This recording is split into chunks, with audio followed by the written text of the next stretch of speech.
Nous avons étudié dans ce projet la stabilisation d'une interface air liquide. En effet, lorsque deux milieux sont mis en contact, la poussée du milieu le plus dense sur le milieu le moins dense crée une instabilité de surface, l'instabilité de Rayleigh-Taylor.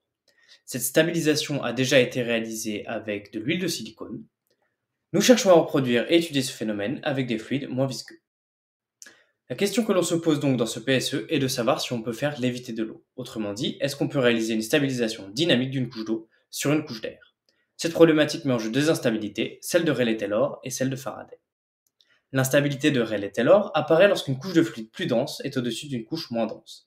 Les modes de déformation de l'interface se comportent comme des oscillateurs. Ajouter une vibration normale à l'interface ajoute un terme stabilisateur dans la relation de dispersion qui permet, si ce terme est assez grand, de récupérer des oscillateurs harmoniques. On souhaite donc maximiser ce terme pour stabiliser l'interface. Cependant, à trop haute fréquence, on déclenche l'instabilité de Faraday, qui déstabilise également l'interface. On souhaite donc se trouver dans la zone de stabilité qui est comprise entre ces deux phénomènes. On veut donc se trouver entre le seuil de Rayleigh-Taylor et celui de Faraday. La vitesse critique de stabilisation, qui va correspondre pour nous au seuil de Rayleigh-Taylor, et donc la pulsation de stabilisation, dépendent de la longueur de l'interface à stabiliser. Le seuil de Faraday, quant à lui, dépend fortement de la viscosité du fluide.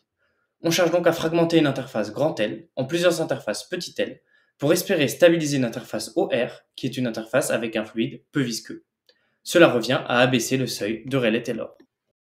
Nous allons maintenant aborder le matériel et méthodes utilisées. Un premier montage a été réalisé avec une cuve en plexiglas 8 mm découpée au cutter laser. Les oscillations sont réalisées grâce à un pot vibrant relié à un GBF et un amplificateur. On envoie un signal sinusoïdal à 110 Hz.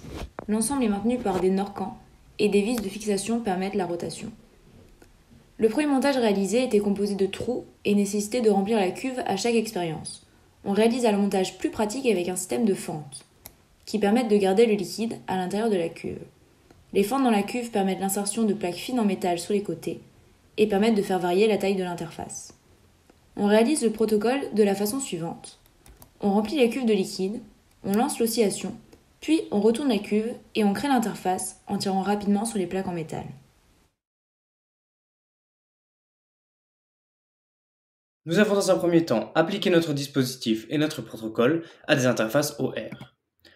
Cependant, malgré tous nos efforts, l'eau est un fluide trop peu visqueux et quelle que soit la dimension des trous que nous avons utilisés, nous ne sommes pas parvenus à stabiliser une interface OR sans déclencher le seuil de Faraday. On change donc de stratégie et on cherche à quantifier l'impact de la taille de l'interface et du nombre d'interfaces sur le seuil de Rayleigh-Taylor. On cherche à retrouver la dépendance en racine carrée que l'on retrouve dans la littérature. On trouve globalement des amplitudes critiques de plus faible valeur comparées aux résultats publiés. On retrouve une dépendance de l'amplitude critique en fonction de la taille de l'interface croissante. Cependant, les feeds ne sont pas en accord avec une dépendance en racine carrée. Les résultats ne confirment donc pas ceux trouvés dans la littérature. On vérifiera les valeurs obtenues pour des plus grandes interfaces, car les oscillations sur les vidéos deviennent difficiles à traiter avec Imagy, et on montre bien que l'amplitude du signal sur le générateur en VPP augmente avec la taille des trous. Enfin, on étudie l'influence du nombre de trous avec le premier montage.